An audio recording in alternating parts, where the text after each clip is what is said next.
लोकसभा चुनाव में लड़ने जा रहा हूं। लोकसभा चुनाव में लड़ने जा रहा हूं। सालों से किसी भी दलित बैकवर्ड या किसान समाज से, किसी दलित पिछड़े या अल्पसंख्यक समाज को रिप्रेजेंटेशन नहीं मिला है, प्रतिनिधि नहीं मिला है। शुक्रिया आप सब लोगों का, इतनी संख्या में आप लोग आए। बस एक जानकारी देना चाहता हूं, आप सब मुझसे अवगत भी हैं, जानते भी हैं। नेशनल दस्तक से मेरी पहचान है और मैं अब बिहार के वैशाली ज़िले से लोकसभा चुनाव में लड़ने जा रहा हूं।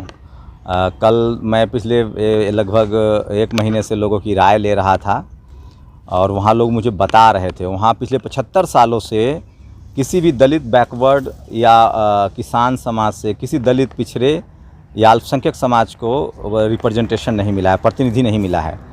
और मैं उसी, मेरा गृह जिला है वो। और जिस तरह से अभी जो आरजेडी के जो संभावित उम्मीदवार हैं, मुझे नहीं पता वो उम्मीदवार हैं कि नहीं, जैसा उन्होंने कहा है, जो संभावित उम्मीदवार हैं उनका जिस तरह से जाति सूचक शब्द आया, और सोचिए लोजपा में वहाँ जिनको टिकट दिया गया, जिन्होंने रामविलास पासवान जी की पार्टी को तोड़ा, उन्होंने बगावत की, वो बीजेपी में, तो सोचिए किस तरह से प्राचीन गणतंत्र के लिच्छवी है वैशाली। आज सब जगह हल्ला है, हंगामा है कि लोकतंत्र खतरे में है, संविधान खतरे में है। प्राचीन गणतंत्र के लिच्छवी वैशाली, वहाँ मैंने हज़ारों लोगों से बात की, कल से हज़ारों लोगों का कॉल आया। सब कह रहे हैं कि यहाँ बैकवर्ड दलित जो पिछड़े हैं, जो वहाँ के शेड्यूल कास्ट हैं, अल्पसंख्यक समाज के लोग हैं, उनको टिकट ही नहीं मिलता है आज तक। एक परसेप्शन बना हुआ है। तो मुझे लगा कि अगर मैंने 10 साल में विपक्ष के तौर पे जिस तरह से हम लोगों ने सरकार से सवाल पूछे हैं, तो अगर लगता है पब्लिक चाहेगी तो मुझे वहाँ के लोगों ने कहा है कि आप आइए, चुनाव लड़िए। और मेरा गृह जिला भी है तो कॉन्स्टिट्यूशनल मेरा अधिकार भी बनता है। लेकिन सबसे बड़ी बात है कि बिहार ने जाति जनगणना कराई, जाति जनगणना के आंकड़े आए, 90% लोग वहाँ गैर सवर्ण हैं। उसमें लालू यादव जी का मैं बड़ा सम्मान करता हूँ। उन्होंने कहा था कि तवा में अगर एक तरफ रोटी रहे तो जल जाता है। अब बताइए 75 साल से वहाँ किसी बैकवर्ड को टिकट ही नहीं मिलता है। वहाँ मतलब धन बल और बाहुबल का वर्चस्व है। जो कैंडिडेट लोग हैं उनका देखिए बैकग्राउंड। तो मुझे लगता है कि मेरी नैतिक जिम्मेदारी भी है, और लोगों ने कहा भी कि आप दुनिया भर, देश भर में बातें करते हैं, आपके गृह जिला की हालत है। तो मैं वहाँ से उम्मीदवार बनने जा रहा हूँ। लोकतंत्र में चुनाव का एक बड़ा महत्वपूर्ण अंग है, और चूँकि पूरे भारत में संविधान की बात हो रही है, संविधान बचाओ, देश बचाओ, लोकतंत्र बचाओ, और मेरी कोशिश होगी कि इसके साथ प्राचीन गणतंत्र के लिच्छवी, वैशाली का अपना ऐतिहासिक इतिहास भी है। भगवान बुद्ध हो, सम्राट अशोक हो, प्राचीन गणतंत्र के लिच्छवी है, डेमोक्रेसी की जननी है, लोकतंत्र वहीं से शुरू हुआ है। सम्राट अशोक हो, मौर्य वंश हो, या पाटलिपुत्रा की पूरी इतिहास जुड़ा हुआ है वैशाली से। तो इसलिए यही जानकारी देने के लिए मैंने आप लोगों को शेयर किया है। और आप लोगों से गुजारिश है कि आप लोग को लगता है कि मैंने एक पत्रकार के तौर पे अच्छा काम किया है पिछले 10 साल में, जब से सोशल मीडिया पर हूँ। पहले मैं टेलीविज़न में था, 2014 के बाद सबको पता है किस तरह के हालात हुए टेलीविज़न में। 2015 में मैंने नौकरी छोड़ी और उसके बाद से मैं सोशल मीडिया पर हूँ। अगर मेरे निष्ठा, मेरे काम, मेरी ऑनेस्टी, जो भी तकलीफ़ें आप सब जानते हैं सोशल मीडिया पर काम करने वाले, सरकार से खासकर जो सवाल लोग पूछ रहे हैं, जिस तरह से टीवी अखबार ने सरेंडर कर दिया है सरकार के सामने, लोगों की महंगाई, बेरोज़गारी, लोगों की समस्याएँ, यहाँ तक कि सेना की समस्याएं नहीं दिखाई जा रही। हम लोग टेलीविज़न में थे तो एक जवान की शहादत पर पूरा देश उबल पड़ता था, पूरा टेलीविज़न चैनल खबरें चलाता था। 1 पैसे, 2 पैसे, 5 पैसे की पेट्रोल की बढ़ोतरी होती थी दाम की, तो टेलीविज़न हाय तौबा मचा देता था, पब्लिक ओपिनियन होता था, खबरें चलती थी। भ्रष्टाचार, 2G घोटाला, 3G घोटाला, कोयला घोटाला का खबरें चलाई गई, कोर्ट ने उसको नहीं माना, उसमें भी दलित बैकवर्ड जेल गए। कनी मोरी तो खरी, सबका नुकसान कांग्रेस को उठाना पड़ा, सत्ता से बाहर हो गई। अब जो सरकार है, देखिए मीडिया जिस दिन चुप हो जाता है उस दिन उस देश की जनता का नुकसान होता है। सरकार का फ़ायदा होता है, लेकिन जनता, सरकार को पता कैसे चलेगा कि बेरोज़गारी है, महंगाई है? सरकार को पता कैसे चलेगा जनता क्या चाह रही है? तो मीडिया जिस देश की चापलूस हो जाए उसमें डेमोक्रेसी खतरे में पड़ जाता है। तो 10 साल से, जब से ये सरकार आई है, तब से मैं सोशल मीडिया प्लेटफॉर्म पे काम कर रहा हूँ। मेरा काम पब्लिक डोमेन में है, किसी से छुपा नहीं है। अब मैं राजनीति में, मुझे लगता है कि राजनीति एक बड़ा, भारत में डेमोक्रेसी, और ख़ासकर मैं जिस कम्युनिटी से आता हूँ, इस देश के 90% लोगों की जो कम्युनिटी है, जो आबादी है, जो दलित, पिछड़े, आदिवासी, अल्पसंख्यक, किसान हैं, वो फिलहाल मीडिया में नहीं है, जुडिशरी में नहीं है, कॉलेज यूनिवर्सिटी में नहीं है, ब्यूरोक्रेसी में नहीं है, बिजनेस में नहीं है, स्पोर्ट्स में नहीं है, सिनेमा में नहीं है। राजनीति में बाबा साहब ने SC ST को रिजर्वेशन दिया है तो उनका प्रावधान है। उसके बाद OBC के लोग अब आने लगे, लेकिन आज भी जो बड़ी पॉलिटिकल पार्टियां हैं उनको आप देखेंगे तो वहाँ 50% रिप्रेजेंटेशन आज भी जनरल कैटेगरी के लोगों का है और 50% में SC ST OBC है, जिसकी आबादी बिहार को ही अगर मैप माने, पैरामीटर्स माने तो 90% है। तो मुझे लगता है उनका कम से कम पॉलिटिकल रिप्रेजेंटेशन तो सुनिश्चित होना चाहिए और इसीलिए मैं उस पॉलिटिकल रिप्रेजेंटेशन की लड़ाई शुरुआत वैशाली से होगी। पूरे देश में मैसेज जाएगा कि तमाम मैं आपको एक हिसाब बताऊं वैशाली का, तो वहाँ लगभग 90% आबादी अति पिछड़ी अल्पसंख्यक समाज और OBC और किसान जाति के और दलित समाज की है, लेकिन 75 साल से वहाँ इनका रिप्रेजेंटेशन नहीं है। तो वही कोशिश है, ये भी एक लड़ाई है, भागीदारी की लड़ाई है, रिप्रेजेंटेशन की लड़ाई है। और मैं चाहता हूँ कि मैं सोशल मीडिया पर, जैसे हमने सोशल मीडिया को जिस तरह से मैंने आज इतना डाइवर्स बनाया है, सोचिए IPL ना होता तो आपको रिंकू सिंह न मिलता, 156 किलोमीटर की रफ्तार से मयंक यादव न मिलता, आपको सूर्य कुमार यादव नहीं मिलता। तो डाइवर्सिटी जो है ना, वो चीज़ों को बेहतर बनाता है। आज गांव-गांव में लोग क्रिकेट खेल सकते हैं। हम लोग क्रिकेट खेलते थे तो लोग कहते थे कि 11 प्लेयर का चुनाव होता है, मुंबई, बेंगलोर, कोलकाता, मतलब बड़े शहरों का, अर्बन मेट्रोपॉलिटन। लेकिन आज IPL ने गांव-गांव में प्लेयर को मौका दिया है।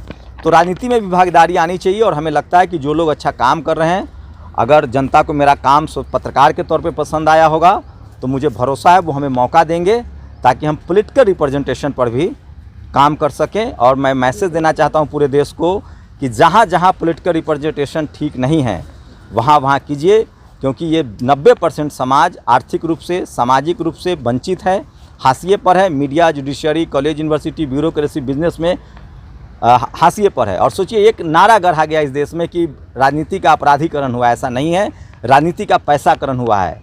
आज पैसे के दम पर चुनाव लड़ा जा रहा है, इसलिए गरीब घर के बच्चे, शोषित वंचित समाज के बच्चे, बैकवर्ड समाज के बच्चे, ये सब को राजनीति में अपनी भागीदारी तय करनी पड़ेगी और समाज को तय करना पड़ेगा कि आपका पॉलिटिकल रिप्रेजेंटेशन सुरक्षित है या नहीं है। और इसलिए मैं वहाँ दावेदारी करने जा रहा हूँ और मैं इस देश के तमाम शोषित वंचित बहुजन समाज से, जो शोषित पीड़ित समाज हैं, गरीब समाज है, उनसे अपील करता हूँ कि आप भारत की राजनीति को ट्रांसपेरेंट कीजिए, धनबल और बाहुबल से राजनीति को बाहर निकालिए और उन लोगों को आप राजनीति में मौका दीजिए जिन्होंने सड़कों पर संघर्ष किया है और जो टेस्टेड लोग हैं, जिन्होंने पिछला काम, जिनका ट्रैक रिकॉर्ड शानदार है।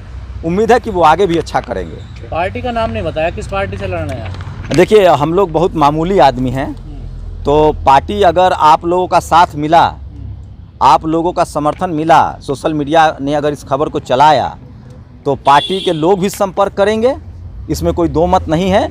लेकिन मुझे जनता का समर्थन प्राप्त है, जनता ने मुझे बुलाया है। लेकिन अब आप पत्रकार के तौर पर रहेंगे, जाने जाएंगे पहले की तरह, या फिर अब राजनीति में जाने के बाद आपका पत्रकारिता कोई स्पेशल राइट से क्या, ये तो राइट टू स्पीच इस देश के संविधान में सबको देता है। यही तो सोशल मीडिया ने किया। पत्रकार का मतलब क्या होता है? आम का पेड़ से पत्ता गिरा और वहाँ का आदमी बैठ के कहे कि देखो ये पत्ता गिरा। तो सोशल मीडिया के दौर में सब पत्रकार हैं, हम भी पत्रकार हैं। अभी पत्रकार का क्या स्पेशल राइट है वो मुझे बताइए। जारी रहोगे या फिर संविधान, जो भी आदमी बोलता है, लिखता है, पढ़ता है, वो कम्युनिकेटर है। मैं एक कम्युनिकेटर। प्लेटफॉर्म पर रहेंगे या फिर पूर्ण रूप से राजनीति करेंगे? पूर्ण रूप से क्या होता है और अल्प रूप से क्या होता है? मैं फिलहाल चुनाव है, चुनाव लड़ने जा रहा हूँ, वहाँ के लोगों का क्या रिस्पॉन्स रहता है। लेकिन मैं अब वहाँ पूरी तरह से वहाँ की जनता के साथ, जो मैं पूरे पिछले 10 साल से मैं क्या कर रहा हूँ, जब से मैंने टेलीविज़न की नौकरी छोड़ी है। नेतागिरी क्या है? बेरोजगारी की बात करना, गरीबों की बात करना, शोषित वंचित की बात करना, पीड़ित की बात करना। पत्रकारिता क्या है? राजनीति क्या है? इससे अलग है क्या? नहीं, सवाल ये है, नेशनल दस्तक जो प्लेटफॉर्म, आप दोबारा बने रहेंगे या फिर उससे आप लोग पीछे होंगे? देखिए, नेशनल दस्तक का ये तो मैनेजमेंट फैसला करेगा कि वो मुझे बनाए रखना चाहते हैं कि नहीं रखना चाहते हैं। लेकिन कुछ पत्रकार हैं जो बीजेपी ज्वाइन कर रहे हैं, कुछ पत्रकार हैं जैसे आप जैसे लोग हैं जो कहीं ना कहीं विपक्ष के तौर पर एक कैंडिडेट खड़े होंगे, तो उनमें अंतर क्या रह जाएगा आपके? बीजेपी में क्यों नहीं जा रहे हैं आप? देखिए, बीजेपी की जो आइडियोलॉजी है वो मुझे नहीं पसंद है। आरएसएस की जो विचारधारा है वो मुझे नहीं पसंद है। कांग्रेस की विचारधारा मैंने उसके बारे में बहुत अध्ययन नहीं किया है। मुझे किसी भी पॉलिटिकल पार्टी जो है उसकी मैं राजनीति विचारधारा की करूंगा। जो भी शोषित वंचित कैसी रहेगी आपकी? जो मैं वो पूरा क्लियर हूँ, जो भी शोषित वंचित को रिप्रेजेंटेशन देगा, आरएसएस तो नहीं देता हुआ दिख रहा है। मुझसे आप लिखवा लीजिए, आरएसएस के प्रमुख आज तक गैर सवर्ण नहीं बना। लेकिन बिहार में दुख इस बात का है, वैशाली में खासकर अगर वैशाली की बात करूं तो वहाँ जो बहुजन दल है वो भी रिप्रेजेंटेशन देने के मामले में जो 90% आबादी है उसको दरकिनार कर रहे हैं। तो उन पार्टियों को विचार करना चाहिए। और मेरी गुजारिश है कि अब राहुल गांधी कह रहे हैं कि हम 50% का कैप हटाएंगे। लालू जी ने वहाँ तेजस्वी यादव और नीतीश जी की सरकार ने जाति जनगणना कराया है, 65% रिजर्वेशन इंप्लीमेंट किया है।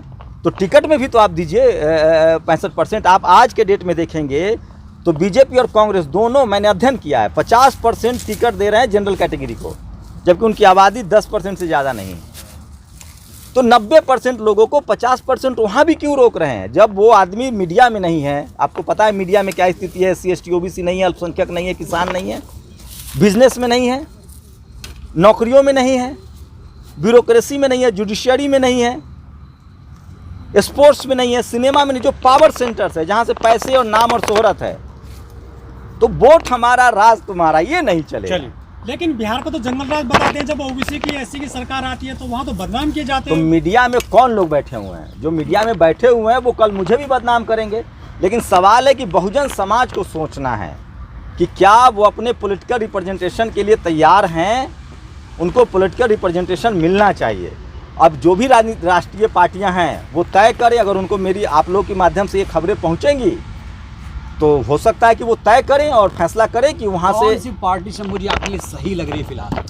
देखिए, पार्टी, मैं किस पार्टी को सही लगूंगा ये सबसे बड़ा सवाल है। यानी आपने ओपन रखा है अपना दरवाजा सबके लिए? अगर बीजेपी को आप अच्छे लगते हैं तो चले जाएंगे? नहीं, मैं आरएसएस की विचारधारा से सहमत नहीं तो हूँ। कहा जो पार्टी में नहीं, वो मैंने आपको पहले, उससे पहले भी कहा था कि आरएसएस की विचारधारा से मैं सहमत नहीं हूँ। कांग्रेस सर, पहले भी बहुजन के कई लोग संसद जा चुके हैं, तो आप उसमें कैसे अंतर लाएंगे? पहले भी जा चुके हैं, आगे भी जाएंगे। मैं क्या कह रहा हूँ, मैं रिप्रेजेंटेशन की बात करता हूँ। अगर मैं वैशाली से रिप्रेजेंट करूँगा तो मेरी कोशिश ये होगी कि वहाँ हर ब्लॉक में अस्पताल, हर ब्लॉक में स्पोर्ट्स ग्राउंड, हर ब्लॉक में बढ़िया एजुकेशन। मेरी कोशिश होगी शिक्षा, रोजगार, हेल्थ और जो कास्ट डिस्क्रिमिनेशन है उसके खिलाफ लड़ाई, और सबको बराबर का मौका मिले। सरकारी स्कूल, सरकारी अस्पताल बने। वहाँ से 75 साल से जो लोग रिप्रेजेंट कर रहे हैं, और सबसे बड़ी बात है वहाँ डाइवर्सिटी आए, पॉलिटिकल रिप्रेजेंटेशन की। 75 साल से वहाँ वैशाली की बात करें तो वहाँ दलित, पिछड़े और आदिवासी दलित चुने ही नहीं गए हैं, अल्पसंख्यक समाज के लोग चुने ही नहीं गए हैं। तो पहली लड़ाई तो वो है। वो आप लड़ाई से पिछले पत्रकारिता के द्वारा लड़ रहे हैं सर, और वो काम आप करवा भी रहे थे, तो फिर आप संसद जाके ये काम फिर क्या अंतर? क्या संसद जाने की मनाही है? संसद से ही कानून बनता है। संसद ही इस देश की सर्वोच्च संस्था है। संसद ही डेमोक्रेसी की नींव है। संसद में आपको भी जाना चाहिए, सबको कोशिश करनी चाहिए। शंभू जी, क्या आप मनीष कश्यप के रास्ते पर चल दिए हैं क्या? वो भी पत्रकार थे, वो भी राजनीति की तैयारी कर रहे हैं। किसी को रोकने की जरूरत नहीं है, कौन क्या करेंगे। लेकिन मनीष क्या कश्यप स्कोप नहीं की आइडियोलॉजी, आपके लिए समाज सेवा का? समाज सेवा का स्कोप किस काम में नहीं है? जो जहाँ रह के भी समाज सेवा कर सकता है। लेकिन हम लोगों ने 10 साल जो काम किया है, अगर वो जनता को पसंद आएगा, पब्लिक को पसंद आएगा, बहुजन समाज को लगेगा कि इस आदमी ने ईमानदारी से, जब ऐसे वक्त में जब सारे TV अखबार चुप, जब सारी संस्थाएं चुप, जब सब जगह डर का साया है, उसके बाद भी हमने बेधड़क अपनी बात रखी है, समाज की बात रखी है, गरीब, मजदूर, लाचार, बेबस लोगों की बात रखी है। और उसका खामियाजा मैं क्या भुगत रहा हूँ वो मैं सब समय आने पर बताऊंगा। सब नेता यही कहते हैं राजनीति में आने से पहले कि हम विकास करेंगे, भलाई का काम करेंगे, लेकिन सब बदल जाते हैं, सब जो दूसरी पार्टी में चले जाते हैं। आपको इस देश में दलित, पिछड़े, आदिवासी, मुझे और तो नहीं पता, लेकिन दलित, पिछड़े, आदिवासी समाज का विकास बाबा साहब जब संसद में आए, कानून मंत्री बने, इसी वजह से हुआ। ईडी सीबीआई से डर गए क्या? नहीं, रुकिए तो इनका सवाल पूरा कर दो। बाबा साहब संविधान सभा में आए, संसद में आए, तभी बहुजनों का विकास हुआ। कर्पूरी ठाकुर आए, मुख्यमंत्री बने, तभी बहुजनों का विकास हुआ। जगदेव बाबू ने संघर्ष किया, पत्रकार थे, नेता बने, तभी विकास हुआ। यहाँ तक कि लालू यादव, नीतीश कुमार, रामविलास पासवान सब गरीब परिवार से थे। इन लोगों ने राजनीति की और विकास किया। मेरा सवाल इतना है, आप समझ नहीं रहे हैं। आप पूरे देश का राजनीतिक गुरु कौन है आपके? इस देश की आवाम है। फुले पेरियार किसको अम्बेडकर, मानते हैं अपना बता आदर्श? तो रहा हूँ। हाँ। तथागत बुद्ध हो, कबीर हो, रविदास महाराज हो, फुले पेरियार अम्बेडकर, जगदेव बाबू हो, पेरियार हो, आपको बता दें कर्पूरी ठाकुर हो जननायक, आपको बता दें कि मान्यवर कांसीराम साहब हों, मायावती जी हैं, लालू यादव हैं, रामविलास माननीय रामविलास स्वर्गीय रामविलास पासवान हैं। तमाम वो बहुजन समाज के नेता जिन्होंने इस देश को बनाने में ताकत लगाई है, जीवन दिया है। भूमिहार वो सब मेरे याद ने है। मुन्ना शुक्ला कह रहे हैं कि मैं कोई चमार नहीं हूँ, मैं भूमिहार हूँ। वहाँ तो बहुत जातिवाद की राजनीति होती है बिहार में। उसी के खिलाफ मैं जा रहा हूँ। बिहार में जातिवाद के खिलाफ राजनीति नहीं है सर, आपको भरमाया जा रहा है। बिहार में जातिवाद के खिलाफ लड़ाई है।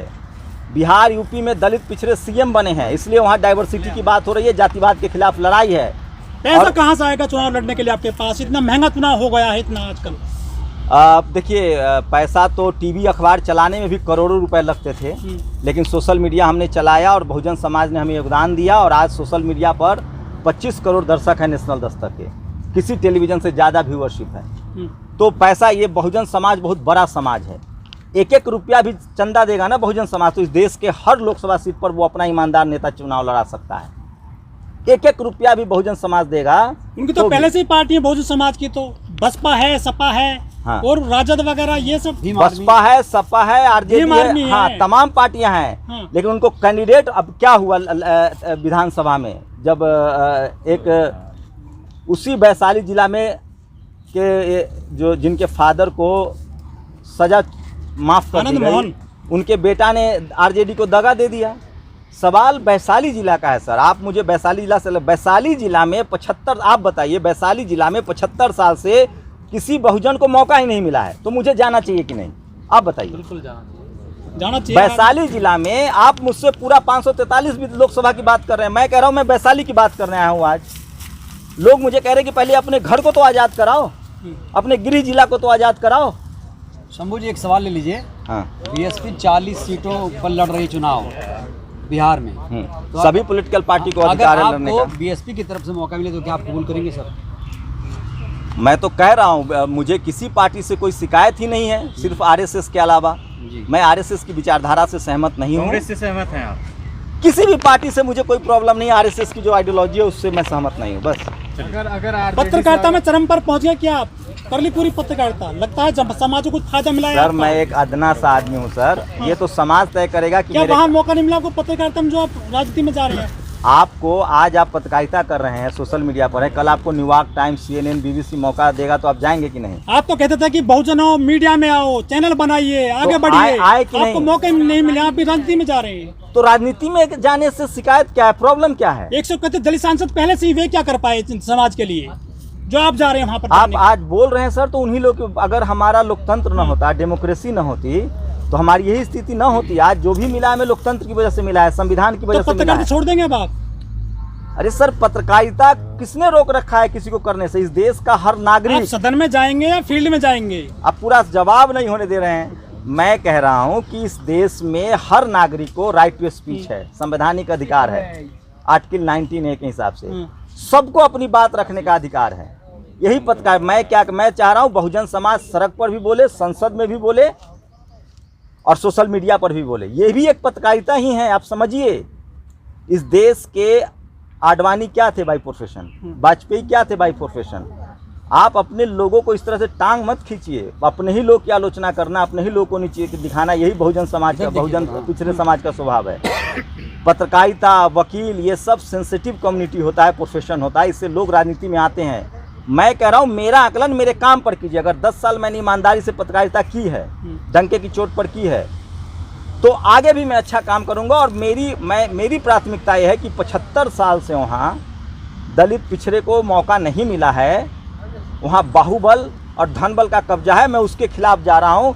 ये भी एक पत्रकारिता है। चलिए, रवीश कुमार हैं, पूर्ण कृष्ण वाजपेयी हैं, अभिसार शर्मा हैं, वो तो पत्रकारिता ही कर रहे आइए हैं। सवाल उनसे पूछे, मैं उनका पीए थोड़ी हूँ, वो क्या करेंगे वो तो उनका सवाल है। मैं तो अपनी बात बताऊंगा ना। ईडी सीबीआई से कहीं डर तो नहीं गए, इसलिए राजनीति में आने का इरादा कर लिया?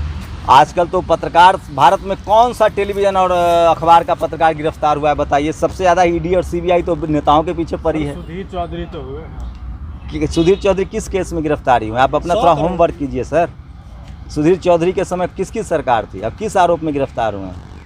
थोड़ा होमवर्क करो यार, ऐसे लेकिन मत सर मैनेज तो हुआ है ना मीडिया, हैं? मीडिया मैनेज तो हुआ है, पत्रकार मैनेज तो हुआ है। तो तभी तो मैंने पत्रकारिता की नौकरी मैंने कब छोड़ी? 2015 में कौन सी सरकार आई थी? बीजेपी। सोशल मीडिया मैंने शुरू किया। आज सोशल मीडिया पर कौन लोग दबाव बना रहे हैं? सर मैंने 10 साल पत्रकारिता की है। सोशल मीडिया पर आप जैसे तमाम लोग अब आ गए हैं। बहुजन समाज के हज़ारों आज सोशल मीडिया पर पत्रकार आ गए हैं और ये फील्ड अब सुरक्षित है। मुझे अपने गृह जिला का भी कर्ज उतारना है, जहाँ मैं पैदा हुआ हूँ, जो मेरा गृह जिला है। वहाँ 75 साल से किसी दलित पिछड़े आदिवासी को जैसे मीडिया में मौका नहीं मिल रहा था, हमने दर्जनों हज़ारों, मैं तो कहूँगा हज़ारों लोग हैं जिनको मैंने बाकायदा हम लोग साथ मिल के काम किए और वो लोग सोशल मीडिया पर काम कर रहे हैं। अब मुझे पॉलिटिकल रिप्रेजेंटेशन पर काम करना है कि दलित पिछड़े आदिवासी अल्पसंख्यक गरीब घर के बच्चे बड़े लक्ष्य की तरफ बढ़े और राजनीति में भी आएँ, जिनके पांव सड़कों पर जले हों, जिनके पांव सड़कों पर, जो नीतीश कुमार, लालू यादव, रामविलास पासवान, मान्यवर साहब, कांसीराम साहब, मायावती जी, ये सब किस बैकग्राउंड से थी? सब गरीब परिवार से थी और इन्होंने समाज के लिए बेहतर किया है। तो नए जनरेशन्स को भी आना पड़ेगा राजनीति में और मैं इसकी शुरुआत अपने गृह जिला वैशाली से कर रहा हूँ। सर राष्ट्रीय पार्टियां जो है सर इतने दमखम से चुनाव लड़ रही हैं, वैसे में आप तो वहाँ कैसे मुकाबला करेंगे? ये आपका परसेप्शन है ना सर, मैं भविष्य वक्ता थोड़ी हूँ। इस देश में एक से एक निर्दलीय लोगों ने चुनाव जीता है। इस देश में एक से एक बड़े बड़े सत्ताधीश सत्ता से बाहर। लालू जी जब चुनाव लड़े थे तो 500 करोड़ कंपनी चलाते थे क्या? रामविलास जी जब चुनाव लड़े थे तो 10,000 करोड़ की कंपनी थी क्या? और अगर सुन तो लीजिए भाई, जवाब सुनिए, अगर पैसा से चुनाव होता तो अंबानी अडानी प्रधानमंत्री होते। चुनाव होता है, जनता आपको प्यार करती है कि नहीं? बहुजन समाज के लोग, इस देश की जनता, 25 करोड़ जनता पूरे देश का मुझे प्यार करती है और हमने भी कुछ आंकड़ा जुटाया है, सर्वे किया है और आज के समय में और समाज जागरूक हुआ है। शरद यादव, कर्पूरी ठाकुर, पता कर लीजिए, जगदेव बाबू, बहुजन समाज के जो भी नेता राजनीति में आए हैं उन्होंने गरीबी से शुरुआत की, उनके पास कुछ भी नहीं था और हम उन लोगों को आदर्श मानते हैं, चाहे मान्यवर कांसीराम साहब हो, मायावती जी हो। हमारी लड़ाई वैशाली जिला में रिप्रेजेंटेशन की है। 75 साल से किसी गैर सवर्ण को टिकट ही नहीं मिला, चुनाव ही नहीं जीत पाया है, तो हम वो लड़ाई लड़ने जा रहे हैं। अगर किसी गैर सवर्ण को मिल जाता है तो आप छोड़ देंगे राजनीति? देखते हैं, अब तक तो ऐसी संभावना नहीं है। देखिए, राजनीति क्यों छोड़ेंगे? सवाल है कि ये डिस्कोर्स नहीं, सवाल है कि ये पहले क्यों नहीं किया गया। सवाल है कि मुन्ना शुक्ला जो आज आरजेडी के संभावित उम्मीदवार कहे जा रहे हैं, उनका जाति सब सूचक सब सुना है आपने? मैं एक बात कह रहा हूँ, बिल्ली को दही की रक्षा की जिम्मेदारी नहीं दी जा सकती है। बहुजन समाज को अपना रिप्रेजेंटेशन खुद करना पड़ेगा।